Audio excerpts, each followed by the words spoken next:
I realize that no one is clairvoyant, but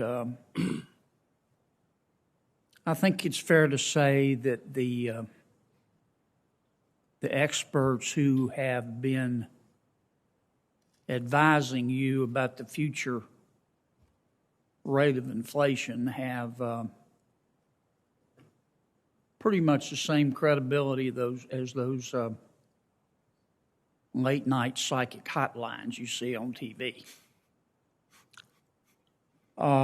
Is the Fed considering increasing the pace of its tapering? It's ravaging our people.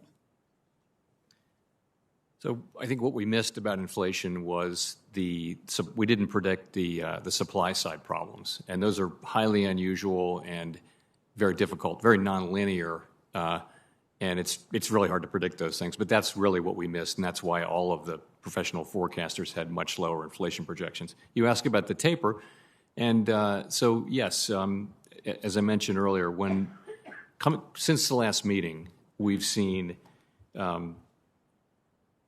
basically elevated inflation pressures. We've seen very strong labor market data without any improvement in labor supply.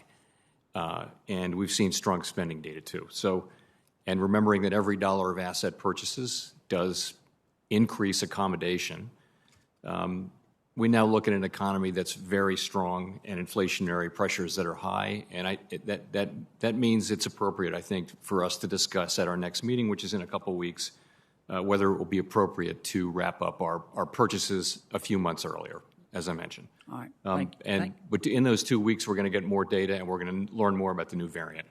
Okay. Thank you, Mr. Chairman.